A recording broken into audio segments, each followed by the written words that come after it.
At first, this looks like a rust-colored island drifting across floodwater.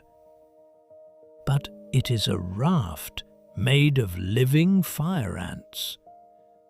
When rain swallows their nest, thousands of workers lock legs and bodies together at the surface.